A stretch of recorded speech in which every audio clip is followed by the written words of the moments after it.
اظہار چینل کے ناظرین و سامعین، السلام علیکم ورحمۃ اللہ وبرکاتہ۔ بسم اللہ الرحمن الرحیم۔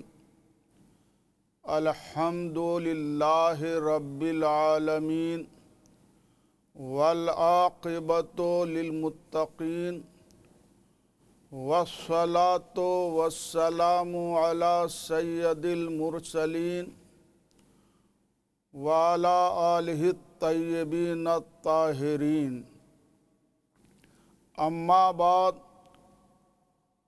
فاعوذ باللہ من الشیطان الرجیم، بسم اللہ الرحمن الرحیم۔ الا ان اولیاء اللہ لا خوف علیہم ولا هم یحزنون،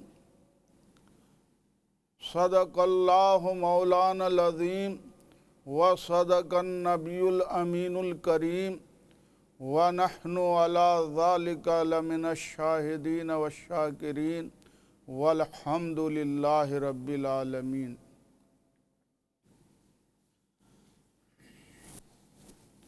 آئیے سب سے پہلے ایک بار ہاشمی سرکار مدنی تاجدار حضور احمد مجتبیٰ محمد مصطفیٰ صلی اللہ علیہ وسلم کی بارگاہ اقدس میں صلاۃ و سلام کا نذرانہ پیش کریں۔ پڑھیے درود شریف۔ اللہم صلی علی سیدنا و مولانا محمد وعلی آل سیدنا و مولانا محمد مبارک وسلم، صلاۃ و سلام علیک یا رسول اللہ۔ محترم ناظرین و سامعین کرام، آج ہماری گفتگو کا عنوان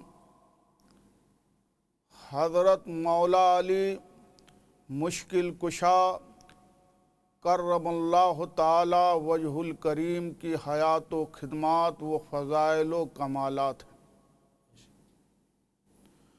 مجھ جیسا ناچیز اس عنوان کا حق ادا کرنا تو دور کی بات ہے، اس کے متعلق چند ٹوٹے پھوٹے الفاظوں میں خراج عقیدت پیش کرنا ہی دنیا کے پریشانیوں سے نجات اور آخرت کے عذاب سے چھٹکارا کا ذریعہ سمجھتا ہے۔ مولا علی مشکل کشا کرم اللہ تعالی وجہ الکریم کی ذات مبارک وہ ذات ہے جنہیں کشور ملک ولایت منبع علم و حکمت کہا جاتا ہے، جس کے بارے میں خود نبی کریم صلی اللہ تعالی علیہ وسلم نے ارشاد فرمایا، انا مدینۃ العلم وعلیم بابہا، میں علم کا شہر ہوں اور علی اس کے دروازے ہیں۔ اللہ تبارک و تعالی نے اپنے محبوب صلی اللہ تعالی علیہ وسلم کو جو علم عطا کیا ہے، اس علم تک پہنچنے کے لیے ہم کو حضرت علی رضی اللہ تعالیٰ عنہ کی بارگاہ تک پہنچنا ضروری ہے۔ یہی وجہ ہے کہ ہم دیکھتے ہیں کہ طریقت کے جتنے بھی سلسلے ہیں تقریباً سب کے سب حضرت مولا علی مشکل کشا رضی اللہ تعالیٰ عنہ کے واسطے سے اللہ کے رسول صلی اللہ تعالیٰ علیہ وسلم کی ذات تک پہنچتے ہیں۔ گویا اللہ کے رسول صلی اللہ تعالیٰ علیہ وسلم کا فیضان، آپ کے کرم اور آپ کی نوازشیں سب حضرت مولا علی مشکل کشا کے واسطے سے لوگوں تک آج تک پہنچ رہی ہے۔ علماء کرام میں سے ایک بڑے گروہ کا اس بات پر اتفاق ہے کہ حضرت مولا علی مشکل کشا کرم اللہ تعالیٰ عنہ کی ذات کریم وہ ذات ہے کہ قیامت تک جو بھی ولی ہوگا وہ سب کے سب حضرت مولا علی رضی اللہ تعالیٰ عنہ کے توسط سے ہوں گے۔ حضرت مولا علی ہی کے واسطے سے اگر کسی کو ولایت ملے گی تو مولا علی مشکل کشا کرم اللہ تعالیٰ وجہ الکریم ہی کے واسطے سے ملے گی۔ لہذا مولا علی مشکل کشا کرم اللہ تعالیٰ وجہ الکریم کا در چھوڑ کر در مصطفیٰ تک پہنچنا ممکن ہی نہیں ہے۔ حضرت مولا علی مشکل کشا رضی اللہ تعالیٰ عنہ حضرت ابو طالب کے صاحبزادے ہیں، اور حضرت ابو طالب حضرت عبد المطلب کے صاحبزادے ہیں، اور حضرت عبد المطلب حضرت ہاشم کے صاحبزادے ہیں۔ یعنی جس طرح اللہ کے رسول صلی اللہ تعالیٰ علیہ وسلم ہاشمی گھرانے سے تعلق رکھتے ہیں، حضرت مولا علی مشکل کشا کرم اللہ تعالیٰ وجہ الکریم بھی ہاشمی گھرانے سے تعلق رکھتے ہیں، اور ہاشمی گھرانوں کو تمام عرب کے قبائل پر فضیلت ہے، اور اس فضیلت پر نص وارد ہے کہ اللہ کے رسول صلی اللہ تعالیٰ علیہ وسلم کو تمام خاندانوں میں، تمام قبیلوں میں، تمام گھروں میں، تمام شہروں میں، تمام زمانوں میں سب سے بہتر زمانہ، بہتر گھرانہ، بہتر قبیلہ میں پیدا کیا گیا ہے، اور اسی گھرانے سے تعلق حضرت مولا علی مشکل کشا کرم اللہ تعالیٰ وجہ الکریم کا ہے۔ اللہ کے رسول صلی اللہ تعالیٰ علیہ وسلم کے والد گرامی حضرت عبداللہ کے سگے بھائی حضرت ابو طالب ہیں، گویا آپ کے چچا زاد بھائی ہوتے ہیں۔ اللہ کے رسول صلی اللہ علیہ وسلم کے چچا زاد بھائی حضرت علی رضی اللہ تعالیٰ عنہ ہیں، اور ماں کے واسطے سے بھی حضرت علی جو ہے ہاشمی ہیں، اس لیے کہ آپ کی والدہ مکرمہ کا نام فاطمہ بنت اسد بن ہاشم ہے۔ یعنی حضرت مولا علی مشکل کشا کرم اللہ تعالیٰ وجہ الکریم باپ کی جانب سے بھی ہاشمی ہیں اور ماں کی جانب سے بھی ہاشمی ہے، اور ہاشمی گھرانے کو عرب کے تمام گھرانوں پر فضیلت حاصل ہے۔ حضرت مولا علی مشکل کشا کرم اللہ تعالیٰ وجہ الکریم 6 صدی عیسوی کے آخری سال یعنی 600 عیسوی میں یا 7ویں صدی عیسوی کے پہلے سال یعنی 601 عیسوی میں آپ پیدا ہوئے۔ اس لحاظ سے حضرت علی رضی اللہ تعالیٰ عنہ اللہ کے رسول صلی اللہ تعالیٰ علیہ وسلم سے عمر میں 30 سال کے چھوٹے ہیں۔ یعنی جس وقت مولا علی مشکل کشا کرم اللہ تعالیٰ عنہ کی ولادت ہوئی، اس وقت اللہ کے رسول صلی اللہ تعالیٰ علیہ وسلم کی عمر شریف 30 برس تھی۔ حضرت مولا علی مشکل کشا کرم اللہ تعالی وجہ الکریم کی ولادت کعبہ شریف کے اندر ہوتی ہے۔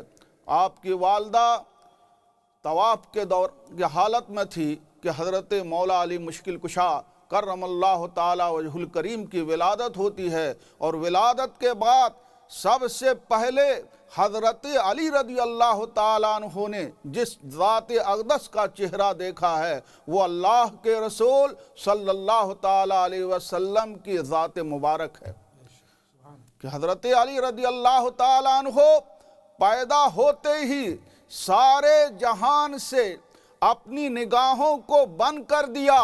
بات بھی نہیں آئی کہ حضرت علی بینا ہے یا نابینا ہے، بلکہ بعض روایت کے مطابق تو یہ بات مشہور ہو گئی کہ ابو طالب کے گھرانے میں ایک نابینا پیدا ہوا ہے۔ یہ خبر ہاشمی سرکار حضور سرور کائنات صلی اللہ تعالیٰ عنہ کے گوشِ شماعت میں پڑتی ہے۔ آپ تشریف لاتے ہیں اور حضرت علی رضی اللہ تعالیٰ عنہ کو اپنے آغوش میں لیتے ہیں۔ جو ہی مولا علی مشکل کشا کو سرور کائنات صلی اللہ تعالیٰ علیہ وسلم اپنے آغوش میں لیتے ہیں، حضرت علی اپنی آنکھیں کھول دیتے ہیں۔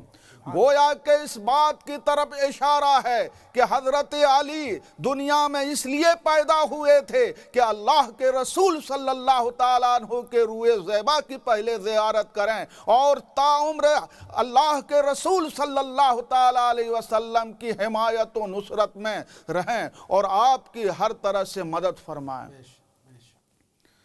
حضرت مولا علی مشکل کشا کرم اللہ تعالی وجہ الکریم اللہ کے رسول صلی اللہ تعالیٰ علیہ وسلم کے پروردہ ہیں۔ آپ کے آغوش تو حضرت علی رضی اللہ تعالیٰ عنہ اسی وقت اسلام کو قبول کر لیا اور مسلمان ہو گئے۔ جس وقت حضرت علی رضی اللہ تعالیٰ عنہ مسلمان ہوئے تھے اس وقت حضرت علی رضی اللہ تعالیٰ عنہ کی عمر شریف 10 سال تھی۔ 10 برس کی عمر میں اللہ کے رسول صلی اللہ علیہ وسلم پر ایمان لائے۔ ابتداً دین کی دعوت و تبلیغ کا کام خفیہ طور پر ہو رہا تھا۔ جب آیت کریمہ وانذر عشیرتک الاقربین نازل ہوئی کہ اے محبوب اپنے قریبی کنبہ کو ڈراؤ، تو اللہ کے رسول صلی اللہ تعالیٰ علیہ وسلم نے سب سے پہلے بنو ہاشم کے تمام لوگوں کو اکٹھا کیا کہ ان کے دعوت کا اہتمام کیا اور دعوت کے سامان کی تیاری کی ذمہ داری حضرت مولا علی مشکل کشا کرم اللہ تعالی وجہ الکریم کے ذمے سونپی گئی۔ بنو ہاشم کے 40 لوگ دعوت میں شریک ہوئے۔ جب سب لوگوں نے کھانا تناول فرما لیا تو اللہ کے رسول صلی اللہ تعالیٰ علیہ وسلم بنو ہاشم کے درمیان کھڑے ہو جاتے ہیں اور دین اسلام کا تعارف کراتے ہیں، دین اسلام کی خوبیاں بیان کرتے ہیں، دین اسلام کے بارے میں بتاتے ہیں اور پھر آپ برملا فرماتے ہیں کہ اے بنو ہاشم تم میں سے کون دین اسلام کو پھیلانے میں میری مدد کرے گا؟ میرے دوستو 40 بنو ہاشم کے افراد موجود تھے لیکن سب کی نگاہیں جھکی ہوئی تھی، سب کی زبانیں خاموش تھی، لیکن حضرت مولا علی مشکل کشا کرم اللہ تعالی وجہ الکریم نے دیکھا کہ جب کسی طرف سے کوئی آواز نہیں آ رہی ہے تو حضرت مولا علی مشکل کشا کھڑے ہو جاتے ہیں اور عرض کرتے ہیں یا رسول اللہ اگرچہ میرا جسم لاغر ہے، میری پنڈلیاں کمزور ہیں، یا رسول اللہ دین کے پھیلانے میں آپ کی مدد فرماؤں گا۔ اللہ کے رسول صلی اللہ علیہ وسلم فرماتے ہیں اے علی ابھی تم چھوٹے ہو، بیٹھ جاؤ۔ پھر اللہ کے رسول صلی اللہ تعالیٰ علیہ وسلم دوبارہ بنو ہاشم کے درمیان یہ بات فرماتے ہیں کہ تم میں سے کون دین اسلام کے معاملے میں میری مدد کرے گا؟ رسول اکرم صلی اللہ علیہ وسلم کی آواز کو سن کر اس بار بھی تمام بنو ہاشم کی گردنیں جھکی ہوئی تھی، کوئی جواب نہیں دے رہا تھا۔ پھر حضرت مولا علی مشکل کشا کرم اللہ تعالی وجہ الکریم نے دیکھا کہ بنو ہاشم کی کسی زبان سے آواز نہیں نکل رہی ہے تو حضرت مولا علی مشکل کشا کھڑے ہو جاتے ہیں اور عرض کرتے ہیں یا رسول اللہ میں دین اسلام کے پھیلانے میں آپ کی مدد کروں گا۔ اللہ کے رسول صلی اللہ علیہ وسلم پھر حضرت علی کو بیٹھا دیتے ہیں، پھر تیسری بار وہی بات دہراتے ہیں، لیکن بنو ہاشم میں سے کسی کی زبان سے یہ آواز نہیں نکلتی ہے کہ میں دین اسلام کی مدد کروں گا۔ لیکن تیسری بار بھی حضرت علی رضی اللہ تعالیٰ عنہ کھڑے ہو جاتے ہیں اور عرض کرتے ہیں یا رسول اللہ، اگر بنو ہاشم کا کوئی فرد کھڑا نہیں ہو رہا ہے تو گھبرانے کی کوئی بات نہیں ہے، اگر چچا ساتھ نہیں دے رہا ہے کوئی بات نہیں ہے، اگر بھتیجا ساتھ نہیں دے رہا ہے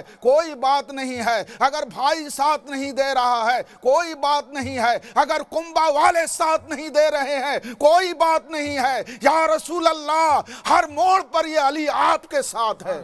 سبحان اللہ۔ جب اللہ کے رسول صلی اللہ تعالیٰ علیہ وسلم نے حضرت علی کی ضرورت اور بیوہ کی اور دین اسلام سے اس قدر لگاؤ کو دیکھا تو اللہ کے رسول صلی اللہ تعالیٰ علیہ وسلم کی زبان اقدس سے یہ نکلا، اے علی تم ہمارے بھائی ہمارے وارث ہو۔ میرے دوستو، حضرت علی رضی اللہ تعالیٰ عنہ نے بنو ہاشم کے درمیان جو عہد کیا تھا اس عہد کو پوری زندگی نبھاتے رہے، اور ہر مشکل موڑ پر اللہ کے رسول صلی اللہ علیہ وسلم کے دست و بازو بن کر کے حضرت علی رسول اکرم صلی اللہ علیہ وسلم کے مددگار ثابت ہوئے اور دین اسلام کے پھیلانے میں اپنی پوری زندگی صرف کر دی۔ حضرت مولا علی مشکل کشا کے بہت سے فضائل ہیں، کمالات ہیں۔ حضرت مولا علی مشکل کشا کرم اللہ تعالی وجہ الکریم ایمان لے آئے، نبوت کا 10واں سال یعنی 7 سال گزر چکا تھا کہ بنو ہاشم کے خلاف قریش اور بنو کنانہ نے ایک معاہدہ کیا تھا کہ کوئی بھی بنو ہاشم سے خرید و فروخت نہیں کرے گا، کوئی بھی بیع نہیں کرے گا، کوئی نکاح نہیں کرے گا، کوئی معاملہ طے نہیں کرے گا، کوئی بات چیت نہیں کرے گا۔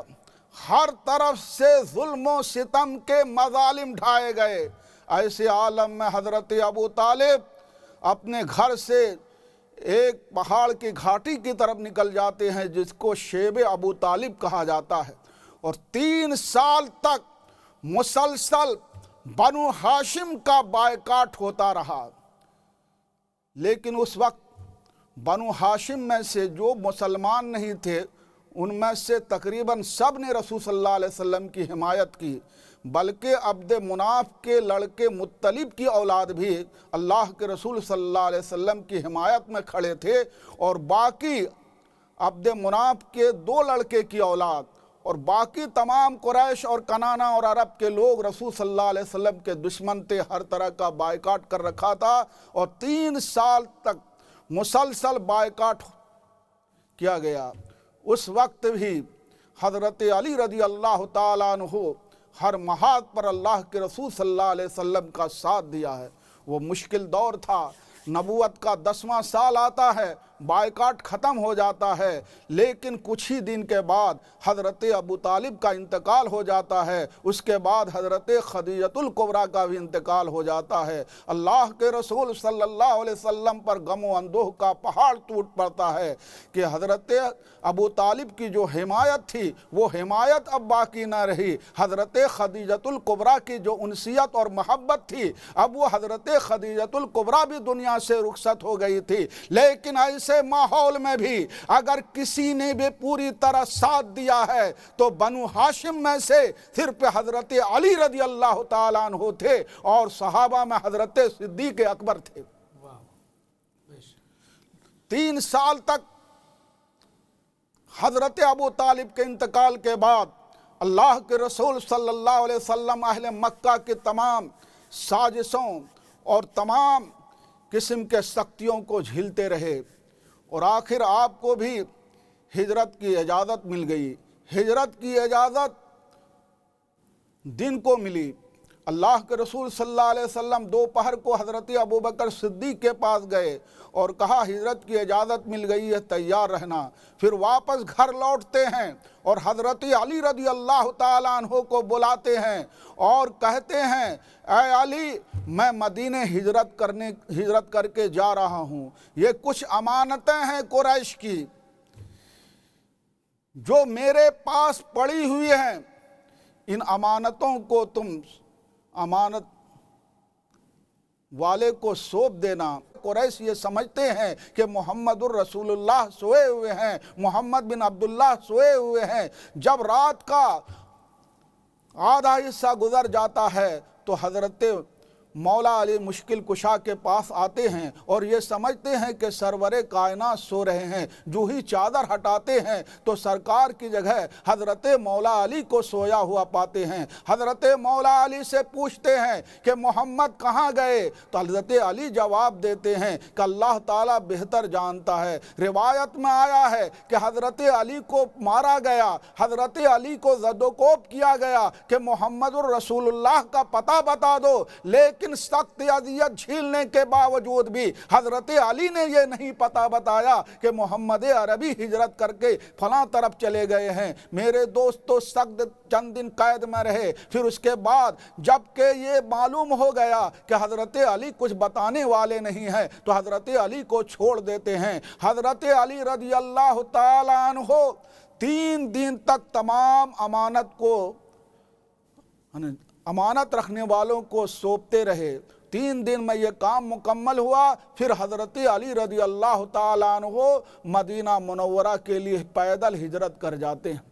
275 میل حضرت مولا علی مشکل کشا کرم اللہ تعالیٰ عنہ بغیر کسی سواری کے، بغیر کسی ساتھی کے، بغیر کسی کے انسان کے نصرت و حمایت کے پیدل 275 میل سفر کر کے مقام قباء میں پہنچے اور اللہ کے رسول صلی اللہ تعالیٰ علیہ وسلم سے وہاں جا کر ملے۔ میرے دوستو، جب مولا علی مشکل کشا کرم اللہ تعالیٰ وجہ الکریم مدینہ پہنچے تو اللہ کے رسول صلی اللہ علیہ وسلم نے مدینہ منورہ میں مہاجر اور انصار کے درمیان بھائی چارگی کا رشتہ قائم کرایا۔ تو چونکہ مہاجر اپنے گھر بار، رشتہ دار، زمین و جائیداد کو چھوڑ کر آئے تھے، انتہائی غربت کے عالم میں تھے، ان کے غربت کو انسیت میں بدلنے کے لیے اللہ کے رسول صلی اللہ تعالیٰ علیہ وسلم نے ہر ایک مہاجر کو کسی نہ کسی انصار کا بھائی بنایا۔ جب تمام مہاجر کو کسی نہ کسی انصار کا بھائی بنا دیا گیا تو حضرت علی تنہا بچتے ہیں۔ حضرت مولا علی مشکل کشا کرم اللہ تعالیٰ وجہ الکریم عرض کرتے ہیں، یا رسول اللہ، جتنے لوگ بھی ہجرت کر کے آئے ہیں آپ نے سب کو انصار کا بھائی بنا دیا ہے۔ یا رسول اللہ، یہ علی اب تنہا رہ گیا ہے، آپ علی کو کن کا بھائی بناتے ہیں؟ اللہ کے رسول صلی اللہ تعالیٰ علیہ وسلم نے ارشاد فرمایا، اے علی، تم دنیا اور آخرت میں میرے بھائی ہو۔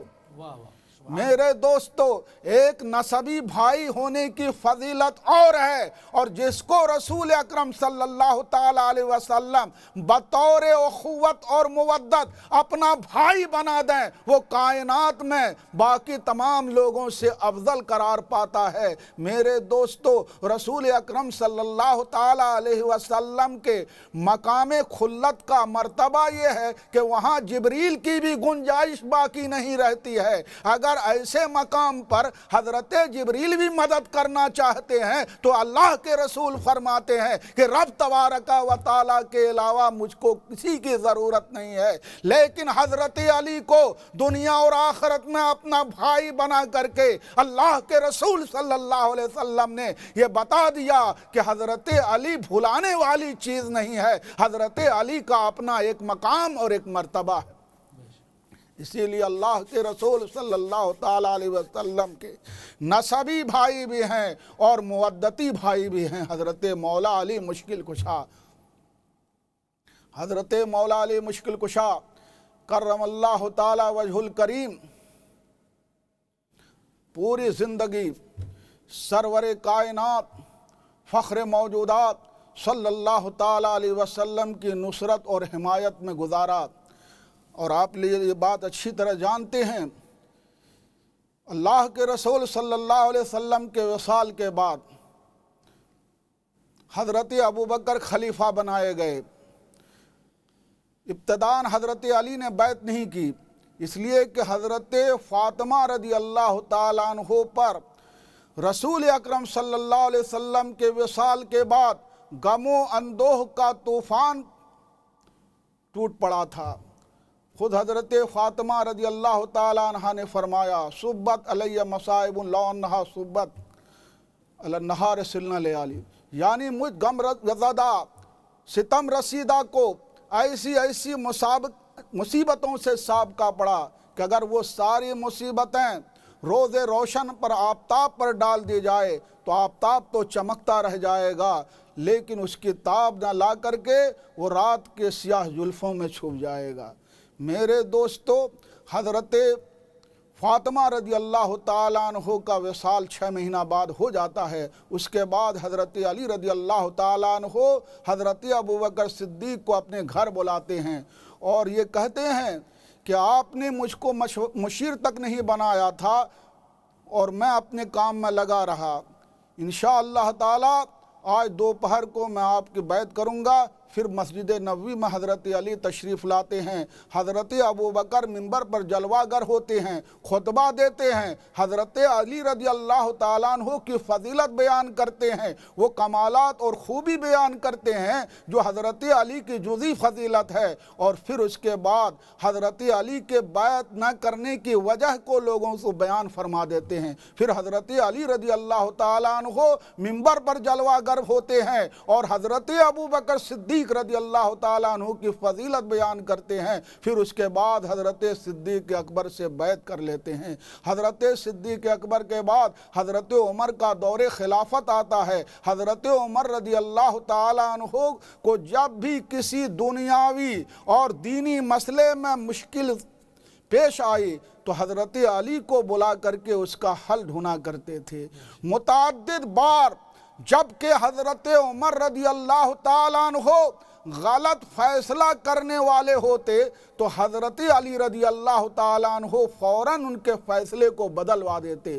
اسی پر حضرت عمر رضی اللہ تعالیٰ عنہ نے فرمایا لولا علی لہلک عمر، اگر حضرت علی نہ ہوتے تو حضرت عمر ہلاک ہو جاتے۔ میں ان تمام واقعات کی طرف نہیں جانا چاہتا ہوں، ایک واقعہ بیان کرتا ہوں جس کو امام بدر الدین عینی نے بخاری شریف کی شرح عمدۃ القاری میں نقل کیا ہے، اور یہ حدیث حاکم نے مستدرک علی الصحیحین میں حضرت ابو سعید خدری رضی اللہ تعالیٰ عنہ سے روایت کیا ہے کہ حضرت عمر فاروق رضی اللہ تعالیٰ عنہ حج کے لیے تشریف لے گئے تھے۔ حضرت مولا علی مشکل کشا ساتھ تھے۔ جب حضرت عمر رضی اللہ تعالیٰ عنہ طواف شروع کرنے کے لیے جاتے ہیں تو طواف شروع کرنے کا قاعدہ اور اصول یہ ہے کہ سب سے پہلے حجر اسود کے پاس جانا پڑتا ہے۔ حجر اسود کو بوسہ دینے استلام کرنے کے بعد طواف شروع ہوتا ہے۔ جب حضرت عمر فاروق رضی اللہ تعالیٰ عنہ حجر اسود کے پاس پہنچتے ہیں، حجر اسود کا بوسہ دیتے ہیں اور یہ کہتے ہیں اے حجر اسود تو ایک پتھر ہے، میں جانتا ہوں کہ تم نہ نفع پہنچا سکتے ہو نہ نقصان پہنچا سکتے ہو، لیکن میں نے اپنے محبوب محمد الرسول اللہ صلی اللہ علیہ وسلم کو چومتے ہوئے دیکھا ہے، اس لیے میں تمہیں چوم رہا ہوں۔ حضرت عمر فاروق رضی اللہ تعالیٰ عنہ کا یہ کلام مولا علی مشکل کشا کرم اللہ تعالیٰ وجہ الکریم سنتے ہیں تو برملا ارشاد فرماتے ہیں کہ اے امیر المومنین، یہ حجر اسود نفع بھی پہنچاتا ہے اور نقصان بھی پہنچاتا ہے۔ حضرت عمر فاروق رضی اللہ تعالیٰ عنہ نے کہا اے علی، تم کیسے کہہ رہے ہو کہ ایک بے جان پتھر لوگوں کو نفع بھی پہنچاتا ہے اور نقصان بھی پہنچاتا ہے؟ تو حضرت مولا علی مشکل کشا کرم اللہ تعالی وجہ الکریم نے ارشاد فرمایا کہ جب میثاق کے دن رب تبارک و تعالی نے تمام بنی آدم سے عہد لیا تھا الستو بربکم، کیا میں تم لوگوں کا رب نہیں ہوں؟ تمام آدم کی اولاد نے یہی کہا تھا بلا کیوں نہیں۔ اس اقرار نامہ کو اللہ تبارک و تعالی نے ایک کاغذ پر لکھوایا اور اس کو حجر اسود کے میں ڈال دیا۔ کل قیامت کے دن یہ حجر اسود ایمان والوں کے ایمان کی گواہی دے گا اور مومنوں کو نفع پہنچائے گا، اور کافروں کے کفر کی گواہی دے گا اور اس کو ضرر پہنچائے گا۔ اے امیر المومنین، یہ حجر اسود وہ پتھر ہے جو ایمان والوں کو نفع پہنچاتا ہے اور جو ہے کافروں کو ضرر پہنچاتا ہے۔ میرے دوستو، سب نے تو بلا کہہ دیا تھا کہ تو ہی میرا پروردگار ہے، لیکن قیامت کے دن اس بلا کے کسوٹی پر کھرا اترنے والا کون ہے، ایمان پر کون دنیا میں رہا ہے، اس کی گواہی حجر اسود دے گا، اور کفر کرنے والا کون ہے، اس کی گواہی حجر اسود دے گا۔ جب حضرت مولا علی مشکل کشا کرم اللہ تعالی وجہ الکریم کے زبان مبارک سے یہ کلمات نکلتے ہیں تو حضرت عمر رضی اللہ تعالیٰ عنہ فرماتے ہیں، انی اعوذ بقوم لست منہم یا ابا الحسن، کیا اے ابو الحسن، میں ایسی قوم سے پناہ مانگتا ہوں جس میں تم نہیں ہو۔ اے ابو الحسن علی، میں ایسی قوم سے پناہ مانگتا ہوں جس میں تم نہیں ہو۔ میرے دوستو، جب حضرت عمر فاروق رضی اللہ تعالیٰ عنہ ملک شام جا رہے تھے تو مدینے میں اپنا نائب اگر کسی کو بنایا ہے تو وہ حضرت مولا علی مشکل کشا ہے۔ حضرت عمر کے بعد حضرت عثمان کا دور خلافت آیا تو سبائیوں کا بہت بڑا فتنہ جو ہے موضع مارنے لگا۔ عبداللہ ابن سبا یہودی مسلمان ہو کر کے کئی بر اعظم میں تقریر کے ذریعے، چاپلوسی کے ذریعے حضرت عثمان رضی اللہ تعالیٰ عنہ کے خلاف ایک بہت بڑا محاذ تیار کر لیا تھا، اور کئی بر اعظم کے لوگ مدینہ پہنچ گئے اور حضرت عثمان سے معزولی کا مطالبہ کرنے لگے، اور اتنی بڑی تعداد تھی کہ صحابہ کو بھی دفع کرنے کی طاقت نہیں تھی۔ میرے دوستو، ایسے سخت ماحول میں جبکہ لوگ اپنے گھروں کے دروازہ کو بند کر لیا تھا، حضرت مولا علی مشکل کشا کرم اللہ تعالی وجہ الکریم اپنے دونوں صاحبزادے حضرت امام حسن اور امام حسین کو حضرت عثمان کی حفاظت کے لیے بھیج دیا اور کہا کہ تم عثمان کے گھر پر پہرے داری دو اور کسی سبائیوں کو حضرت عثمان کے گھر میں داخل مت ہونے دینا۔ میرے دوستو، جب دیکھا کہ علی کے دونوں شہزادے، نبی کے دونوں نواسے حضرت عثمان کے گھر کے دروازے پر کھڑے ہیں تو سبائی لوگ پیچھے سے دیوار پھلانگ کر کے حضرت عثمان کو شہید کر دیتے ہیں۔ میرے دوستو، وہ انتہائی پرآشوب دور تھا، سبائیوں کا فتنہ زور مار رہا تھا۔ حضرت عثمان غنی رضی اللہ تعالیٰ عنہ کو بے دردی کے ساتھ شہید کر دیا گیا تھا، ہر طرف ظلم و ستم کی آندھیاں چل رہی تھی۔ میرے دوستو، سبائیوں کا فتنہ اسلام کے خلاف اس قدر سنگین ہو گیا تھا کہ امت محمدیہ کی کشتی بھور میں پہنچ چکی تھی، اسلام کا سفینہ ہچکولے کھا رہا تھا، عبداللہ ابن سبا کا فتنہ اسلام کے فصیلوں سے ٹکرا رہا تھا۔ ایسے عالم میں حضرت مولا علی مشکل کشا کے لیے انتہائی امتحان کی گھڑی ہوتی ہے۔ حضرت مولا علی مشکل کشا کرم اللہ تعالی وجہ الکریم کے پاس لوگ آتے ہیں اور کہتے ہیں کہ آپ خلیفہ بن جائیے۔ حضرت مولا علی مشکل کشا فرماتے ہیں کہ مجھ کو یہ کانٹے کا تاج نہیں چاہیے اور نہ ایسا تخت چاہیے جو خون عثمان سے رنگین ہو۔ میرے دوستو، کئی دن تک حضرت علی ٹالتے رہے، جب دیکھا کہ امت محمدیہ کی کشتی بھور میں ہے، اگر اس کشتی کو نہیں سنبھالا گیا، سبائیوں کے فتنہ کو نہیں روکا گیا، صرف مدینہ منورہ ہی نہیں 3 بر اعظم میں خون ریزی ہوگی۔ ایسے عالم میں حضرت مولا علی مشکل کشا خلافت کے باغ ڈور کو سنبھال لیتے ہیں، اور مولا علی مشکل کشا کرم اللہ تعالی وجہ الکریم نے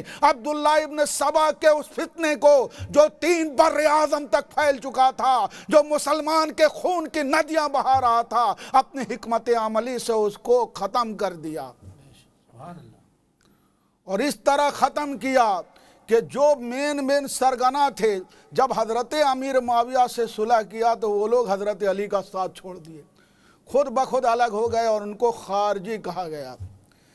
جب عبداللہ ابن سبا کے حامیوں نے دیکھا کہ اب ہمارا فتنہ ٹوٹتا جا رہا ہے، ہم نے جو سازش کا جال بنا ہے، حضرت علی نے اپنی علم و حکمت سے اس کو تار تار کر دیا ہے، تو انہوں نے حضرت علی کے قتل کا منصوبہ بنایا، بلکہ 3 لوگوں کے قتل کا منصوبہ بنایا۔ ایک حضرت مولا علی مشکل کشا، اور دوسرے حضرت عمرو بن عاص ہیں، اور تیسرے حضرت امیر معاویہ۔ حضرت امیر معاویہ اس دن جماعت کے لیے نہیں آئے، حضرت عمرو بن عاص نے دوسرے کو جو ہے نماز پڑھانے کے لیے بھیجا، اور فجر کے وقت ایک ہی وقت میں تینوں کے شہادت یعنی تینوں کو قتل کرنے کا منصوبہ بنایا گیا تھا۔ حضرت مولا علی مشکل کشا کرم اللہ تعالی وجہ الکریم کو قتل کرنے کے لیے جس سبائی کو بھیجا گیا تھا وہ ابن ملجم تھا۔ میرے دوستو، حضرت علی پوری زندگی جنگ میں گزاری ہے، شہادت ان کی تمنا تھی۔ مولا علی مشکل کشا برسوں یہ اعلان کر چکے تھے، مجھ کو دنیا کی 3 چیزیں پیاری ہیں: القتل بالسیف، تلوار سے شہید کیا جانا، والخدمت للضیف، مہمان نوازی کرنا، والصوم فی الصیف، اور گرمی کے دن میں روزہ رکھنا۔ مولا تعالیٰ نے زبان مولا پر جن کلمات کو جاری فرمایا تھا وہ 40ویں صدی یعنی ہجرت کے جب 40 سال گزر گئے تھے اس واقعہ سے تعلق رکھتا ہے۔ حضرت مولا علی مشکل کشا کرم اللہ تعالی وجہ الکریم کوفہ کی جامع مسجد میں امامت کے لیے تشریف لے جاتے ہیں، اور ایک روایت کے مطابق ابن ملجم کو سوتا ہوا دیکھتے ہیں، لیکن وہ جاگتا ہوا سونے والا ہے، اس کو کون بیدار کر سکتا ہے۔ مولا علی مشکل کشا نماز کے لیے اٹھاتے ہیں، اور آپ مسجد میں جا کر امامت کے مصلی پر کھڑے ہو جاتے ہیں۔ جو ہی مولا علی مشکل کشا کرم اللہ تعالی وجہ الکریم اپنے چہرہ مبارک کو سجدے میں رکھتے ہیں، ابن ملجم زہر آلود تلوار سے مولا علی کے پیشانی مبارک پر ضرب لگاتا ہے، اور وہ پیشانی مبارک جو برسوں راہ مولا میں نظر ہو چکی تھی اور اعلان کر چکی تھی القتل بالسیف کہ میری پسندیدہ چیزوں میں سے تلوار سے شہید کیا جانا ہے۔ ابن ملجم نے تلوار کا وار کیا، مولا علی مشکل کشا زخمی ہو جاتے ہیں، خون سے لت پت ہو جاتے ہیں۔ حضرت حسنین کریمین رضی اللہ تعالیٰ عنہ مولا علی مشکل کشا کو اٹھا کر کے کاشانہ ولایت پر لاتے ہیں۔ حضرت علی رضی اللہ تعالیٰ عنہ کے روزے کا دن ہے، نزا کا عالم ہے، لوگ عرض کرتے ہیں کہ اے علی روزہ کو توڑ دو، سخت گرمی کا زمانہ ہے، خون سے لت پت ہو چکے ہیں، خون بہہ رہا ہے، بلکہ قریب سے قریب نزا کا عالم ہے، لیکن ایسے عالم میں بھی حضرت مولا علی مشکل کشا کرم اللہ تعالی وجہ الکریم روزہ توڑتے نہیں ہے، بلکہ 17-18 تاریخ کا روزہ گزر جاتا ہے، اور ایک روایت میں 19-20 تاریخ کا روزہ گزر جاتا ہے، اور 19-20 تاریخ کا روزہ مولا علی مشکل کشا نے ایسے عالم میں رکھا ہے جبکہ آپ زخمی تھے، خون آلود تھے، اور سخت گرمی کا زمانہ تھا۔ گویا حضرت علی نے اپنے قول کو سچا کر دکھایا کہ میری پسندیدہ چیزوں میں سے گرمی کے دن میں روزہ رکھنا ہے۔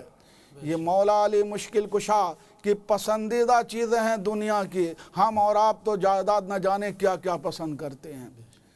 مولا علی مشکل کشا کو روزہ کا وقت گزرتا ہے، افطار کا وقت لایا جاتا ہے، اور روایت میں آیا کہ ابن ملجم جو ہے پکڑ لیا گیا تھا۔ مولا علی مشکل کشا نے کہا اگر میں اس زخم سے انتقال کر جاؤں تو تم ابن ملجم کو قتل کر دینا، لیکن جب تک میں زندہ ہوں تم قتل مت کرنا۔ بہرحال افطار کا وقت آ جاتا ہے، حضرت مولا علی مشکل کشا کرم اللہ تعالی وجہ الکریم کے لیے شربت کا پیالہ تیار کیا جاتا ہے۔ جو ہی یہ شربت کا پیالہ حضرت مولا علی مشکل کشا کرم اللہ تعالی وجہ الکریم کو پیش کیا جاتا ہے، حضرت مولا علی مشکل کشا فرماتے ہیں کہ اے صاحبزادے، کیا تم نے ابن ملجم کی خبر لی ہے یا نہیں؟ ابن ملجم نے صبح سے کچھ کھایا پیا ہے یا نہیں؟ حضرت حسنین کریمین جواب دیتے ہیں کہ اے آقا، ایک قاتل کا کون خیال رکھے گا، ان کو کون پوچھے گا؟ اتنا سننا تھا کہ حضرت مولا علی مشکل کشا کرم اللہ تعالی وجہ الکریم فرماتے ہیں کہ لو یہ شربت کا پیالہ، یہ شربت کا پیالہ علی کے ہونٹ کے نیچے نہیں اتر سکتا ہے جب تک کہ ابن ملجم سیراب نہ ہو جائے۔ میرے دوستو، الخدمت للذئب کا یہ اعلیٰ سے اعلیٰ نمونہ آپ کو کہیں نہیں مل سکتا ہے۔ یہ صرف ہاشمی گھرانے کی بات ہے، یہ صرف علی کے گھرانے کی بات ہے کہ اپنے قاتل کو بدلہ لینے کے بجائے شربت کا پیالہ پیش کیا جاتا ہے۔ میرے دوستو، حضرت حسنین کریمین وہ پیالہ جو مولا علی مشکل کشا کے افطار کے لیے تیار کیا گیا تھا ابن ملجم کے پاس لے جاتے ہیں۔ ابن ملجم سے کہتے ہیں ظالم دیکھ، جس کا تو خون پینا چاہتا ہے اس نے تیرے لیے شربت کا پیالہ بھیجا ہے۔ ابن ملجم جب یہ سنتا ہے تو کہتا ہے میں جانتا ہوں کہ حضرت علی نزا کے عالم میں ہے، اب مجھ کو زہر دے کر مارنا چاہتے ہیں۔ حسنین کریمین میدان تسلیم و رضا کے سوار تھے، اپنے باپ کو نزا کے عالم میں دیکھ کر کے بھی گھبراہٹ طاری نہیں ہوئی تھی، لیکن تاریخ بتاتی ہے کہ ابن ملجم کا یہ جملہ نیجا کی طرح حسنین کریمین کے دل پر لگتا ہے۔ آپ غمزدہ ہو جاتے ہیں، آنکھوں سے آنسو گرنے لگتے ہیں۔ حضرت مولا علی مشکل کشا کرم اللہ تعالی وجہ الکریم کی بارگاہ میں پہنچتے ہیں۔ حضرت مولا علی مشکل کشا پوچھتے ہیں کیا ہوا، یہ شربت کا پیالہ واپس کیوں آ گیا؟ حسنین کریمین فرماتے ہیں کہ آقا، ابن ملجم نے شربت کا پیالہ پینے سے انکار کر دیا۔ حضرت مولا علی مشکل کشا فرماتے ہیں بدبخت جہنمی ہو گیا، خدا کی قسم اگر آج یہ پیالہ ابن ملجم پی لیتا تو علی مہمان نوازی کو اسی پر ختم نہیں کرتا، بلکہ کل قیامت کے دن اپنا خون معاف کر کے اپنے ساتھ جنت میں بھی لے جاتا۔ اپنا خون معاف کر کے اپنے ساتھ جنت میں لے جاتا۔ یہ مولا علی مشکل کشا کرم اللہ تعالی وجہ الکریم کا دل ہے۔ میرے دوستو، حضرت مولا علی مشکل کشا کرم اللہ تعالی وجہ الکریم کے بے شمار فضائل ہیں، بے شمار کرامتیں ہیں۔ میرے دوستو، حضرت مولا علی کا ایک واقعہ میں بیان کرتا ہوں اور آپ لوگ بھی بہت بار سن چکے ہوں گے کہ حضرت مولا علی خیبر کو فتح کیا۔ جب خیبر فتح نہیں ہو رہا تھا، یہ واقعہ بیان کر کے میں رخصت ہو جاؤں گا، کہ جب خیبر فتح نہیں ہو رہا تھا تو اللہ کے رسول صلی اللہ علیہ وسلم نے اعلان فرمایا کل میں جھنڈا ایسے آدمی کو دوں گا جو اللہ اور اس کے رسول سے محبت کرتا ہے اور اللہ اور اس کا رسول ان سے محبت کرتا ہے۔ آپ نے کسی کا نام نہیں لیا، سب لوگ اپنے اپنے خیمے چلے گئے۔ سب یہ سرداران امید لگائے ہوئے تھے کہ کل جھنڈا ہم کو ملے گا۔ صبح ہوتی ہے، سب کے سب بارگاہ نبوت میں اس امید کے ساتھ پہنچ جاتے ہیں کہ جھنڈا آج ہم کو ملے گا۔ حضرت مولا علی مشکل کشا کو آسوب چشم کی بیماری ہو گئی تھی، آپ اپنے خیمے ہی میں جلوہ گر تھے۔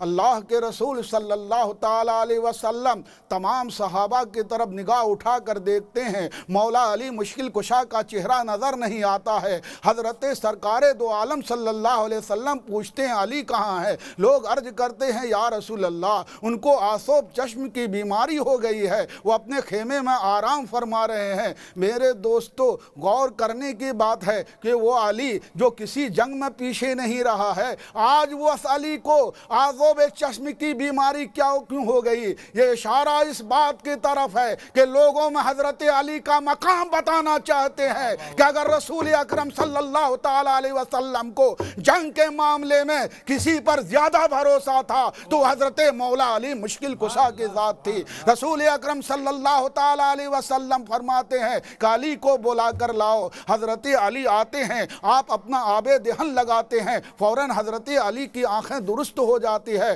اور خیبر کا قلعہ حضرت علی کے ہاتھ پر فتح ہوتا ہے۔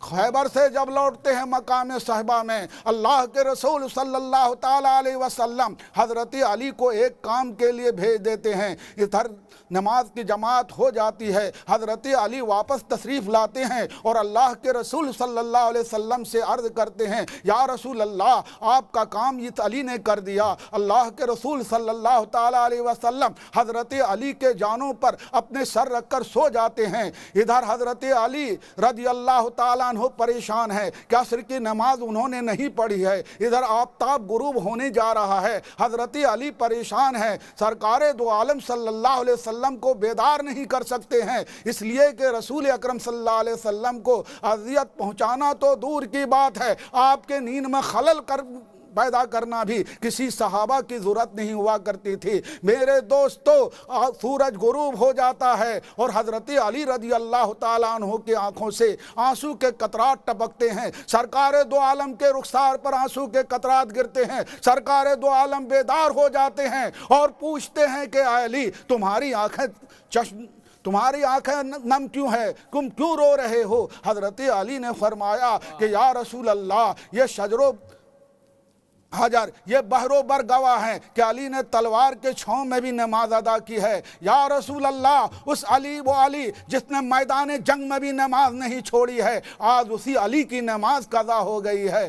میرے دوستو، اتنا سننا تھا کہ سرکار دو عالم صلی اللہ تعالیٰ علیہ وسلم ارشاد فرماتے ہیں، اللہم ان کان علیا فی طاعتک و فی طاعت نبیک فردد الشمس، اے اللہ اگر علی تیری اور تیرے محبوب کی طاعت میں تھا تو سورج کو واپس پلٹا دے۔ میرے دوستو، اللہ کے رسول صلی اللہ تعالیٰ علیہ وسلم کے زبان مبارک سے یہ کلمہ نکلتا ہے اور ڈوبا ہوا سورج پلٹ آتا ہے۔ اب حضرت علی کو کہا جاتا ہے علی نماز پڑھو۔ حضرت علی کے نماز کی شان تو دیکھو کہ پہلے حضرت علی سورج کے گردش کے محتاج تھے کہ جب تک صبح صادق نہ ہو حضرت علی نماز نہیں پڑھ سکتے تھے، جب تک کہ زوال کا وقت نہ ہو اور زوال کا وقت ختم نہ ہو حضرت علی جوہر کی نماز نہیں پڑھ سکتے تھے، جب تک سورج دو کا سایہ دو مثل نہ ہو جائے عصر کی نماز نہیں پڑھا کرتے تھے، جب تک آفتاب غروب نہ ہو جائے حضرت علی مغرب کی نماز نہیں پڑھا کرتے تھے۔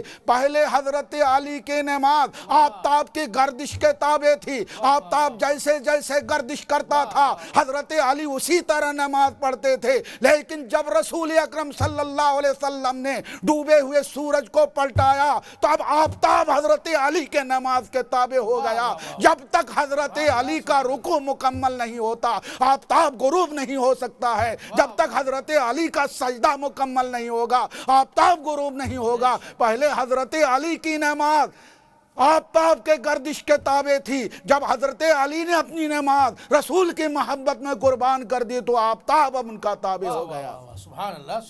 میرے دوستو، یہ حضرت علی کرم اللہ تعالیٰ عنہ وجہ الکریم کی فضیلت ہے۔ میرے دوستو، حضرت علی کے کارناموں میں سے سب سے بڑا کارنامہ عبداللہ ابن سبا کے فتنہ کو ختم کرنا۔ دو جنگ ہوئی، صرف جنگ جمل، جنگ صفین، ورنہ حضرت علی نہ ہوتے 3 بر اعظم میں مسلمانوں کا خون بہتا۔ میرے دوستو، عبداللہ ابن سبا کی سلگائی ہوئی آگ جو 3 بر اعظم کو جلانے والی تھی، حضرت علی نے اپنے حکمت سے اس کو مٹا دیا۔ یہ حضرت علی کا کمال تھا۔ اور بڑے بڑے صحابہ جنہوں نے حضرت علی کا ساتھ نہیں دیا تھا وہ بھی بعد میں اس بات پر متفق ہو گئے کہ تمام جنگ میں حضرت علی حق پر تھے، چاہے جنگ جمل ہو چاہے جنگ صفین ہو۔ تمام امت محمدیہ کا اجماع ہے کہ ہر جنگ میں حضرت علی حق پر تھے اور ان کے مخالف کی خطا اجتہادی تھی۔ میرے دوستو، آج مولا علی مشکل کشا کے سامنے میں نے ٹوٹے پھوٹے چند کلمات کو بیان کر دیا، اللہ تبارک و تعالیٰ اسے قبول فرمائے اور کل قیامت کے دن انہی نیک بندوں کے ساتھ ہم لوگوں کا حشر فرمائے اور جنت الفردوس میں جگہ عطا فرمائے۔ آخر الدعوانا ان الحمد للہ رب العالمین۔